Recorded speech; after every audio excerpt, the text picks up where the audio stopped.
नमस्कार साथियों, क्या आपने भी मेरी तरह गमलों में सर्दियों की सब्जियां लगा रखी हैं और उनकी ग्रोथ नहीं आ रही है, उन पर पौधा ज़्यादा अच्छे से ग्रोथ नहीं कर पा रहे हैं? तो इस वीडियो को देखने के बाद 101% आपके पौधा ग्रो करने लग जाएंगे। आज मैं आपको एक ऐसा फर्टिलाइज़र बताने जा रहा हूं जिसे अगर आप अपने पौधों में हर 10 दिन में देते हैं तो इतनी अच्छी ग्रोथ हो जाएगी और ढेरों सब्जियां भी लगने लगेंगी आपके गार्डन में ही, गमलों में ही। और मज़े की बात यह है, आप इस फर्टिलाइज़र को घर पर आसानी से तैयार कर सकते हैं और हमें बाज़ार से कोई भी सामान लाने की ज़रूरत नहीं है। ये सामान घर पर ही मिल जाएंगे और ये बिल्कुल ऑर्गेनिक फर्टिलाइज़र है, कोई भी केमिकल का उपयोग नहीं किया है। तो आज मैं इसी के बारे में बताऊंगा कि इस फर्टिलाइज़र को बनाते कैसे हैं, किस तरीके से बनाना है और किस तरीके से हमें अपने पौधों में देना है। तो इस वीडियो को पूरा ज़रूर देखें। तो चलिए इस फर्टिलाइज़र के बारे में बताऊं, इससे पहले आपको एक दो चीज़ों का ध्यान जरूर रखना है अपने पौधों में, तभी ज़्यादा अच्छे से ग्रो कर पाएंगे। तो सबसे पहली बात, आप जब भी पौधा लगा रहे हैं हमेशा डायरेक्ट सनलाइट में ही लगाइए। पौधों को जितनी अच्छी धूप मिलेगी उतनी अच्छे से ग्रो करते रहेंगे।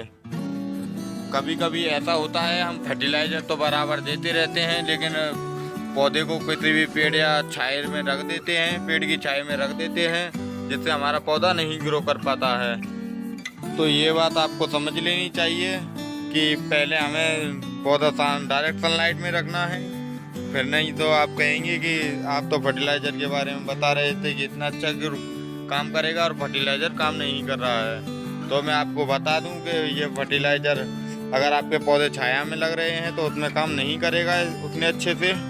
और दूसरी बात ये है, अगर आपने अपने गार्डन में अभी पौधे लगाए हैं लगभग 5 से 7 दिन पहले, तो इस फर्टिलाइज़र को आप नहीं दे सकते।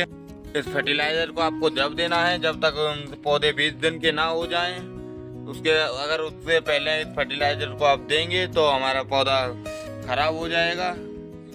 इस बात का भी आपको ज़रूर ध्यान रखना है कि पौधे में फर्टिलाइज़र जब ही दें जब पौधा 20 दिन का हो जाए लगभग लगाए हुए। तो चलिए अब बताते हैं ये कौन सा फर्टिलाइज़र है और किस तरीके से हमें बनाना है। तो इस फर्टिलाइज़र को बनाने के लिए आपको जो इस तरीके की बाल्टी ले लीजिए और इस बाल्टी में लगभग 5 लीटर के करीब आपको सादा पानी डालना है।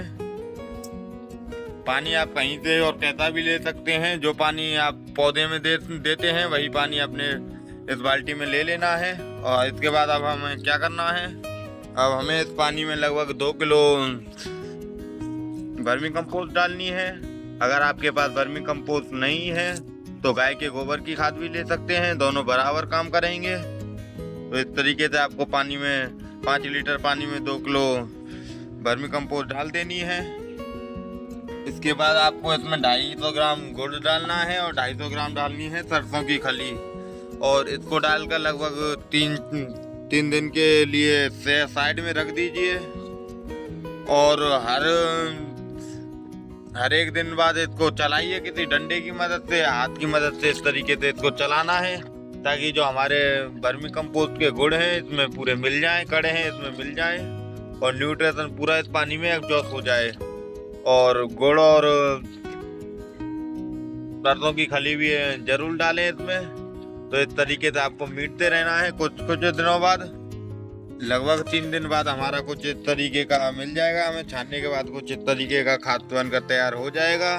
अब ये देने के लिए बिल्कुल तैयार है। चलिए बताते हैं हमें इसको किस तरीके से पौधों में देना है। इसको देने के लिए आपको लगभग 5 लीटर की वाटरिंग कैन में 4 लीटर पानी ले लेना है और फिर इसको उसी पानी में मिला लेना है कुछ इस तरीके से जैसे कि मैं डाल रहा हूँ। अगर आप इसको डायरेक्ट देते हैं पौधों में तो नुकसानदायक है ये। आपको ये कभी भी अपने पौधों में डायरेक्ट नहीं देना है, हमेशा पानी मिलाकर देना है। तो इस तरीके से हमने पानी भर लिया है, पानी में मिक्स कर दिया है और आप इस तरीके से अपने पौधों में दे सकते हैं। इस फर्टिलाइज़र को आपको हर 10 से 15 दिन में देना है अपने पौधों में और कुछ समय बाद आपको इनकी ग्रोथ देखेंगे तो इतनी अच्छी ग्रोथ हो जाएगी। इसमें नाइट्रोजन होता है, फास्फोरस होता है, पोटेशियम होता है और भी काफ़ी न्यूट्रिशन होते हैं जो कि हमारे पौधों के लिए काफ़ी ज़रूरी होते हैं। तो आप इस तरीके के फर्टिलाइज़र को बनाकर अपने गार्डन में ज़रूर दें। ये बिल्कुल ऑर्गेनिक फर्टिलाइज़र है। मैं कभी भी अपने गार्डन में केमिकल फर्टिलाइज़र का उपयोग नहीं करता और आपसे भी रिक्वेस्ट है कि हमेशा ऑर्गेनिक फर्टिलाइज़र का ही यूज करें। कभी भी अपने गार्डन में केमिकल फर्टिलाइज़र का उपयोग ना करें, क्योंकि बहुत से जने किसी के कहने पर केमिकल फर्टिलाइज़र का उपयोग कर लेते हैं। बहुत से कहते हैं कि ये खाद हमारे पौधों में काफ़ी अच्छे से काम करेगा, लेकिन आपको ऐसा नहीं करना है। आपको हमेशा अपने गार्डन में ऑर्गेनिक फर्टिलाइज़र ही देना है। एक और बात जो कि मैं आपको बताना भूल गया, अगर आपके पौधे इस तरीके की पौधे वाली सब्जी है जैसे मिर्च, टमाटर, गोभी, फूल गोभी, पत्ता गोभी, तो उसमें पहले गुड़ाई कर लीजिए। इस तरीके से मिट्टी बिल्कुल ढीली हो जाए तभी फर्टिलाइज़र को दें। और वैसे लीफी वेजिटेबल हैं जैसे पालक, धनिया और मेथी, तो उसमें आप डायरेक्ट भी दे सकते हैं। अगर आप ऐसे पौधे वाली सब्जियों में गुड़ाई कर देंगे तो काफ़ी अच्छे से ग्रोथ देखने को मिलेगी आपको। जैसे कि आप मेरे पौधों की ग्रोथ देख रहे हैं, कितनी अच्छी ग्रोथ है इस समय इनकी।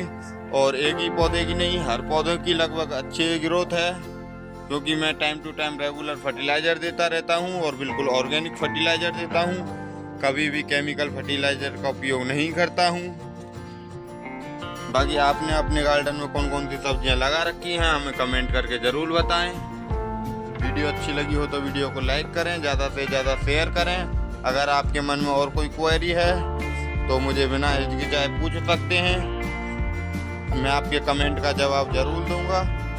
तो मिलते हैं आपसे फिर किसी नॉलेजेबल जानकारी के साथ।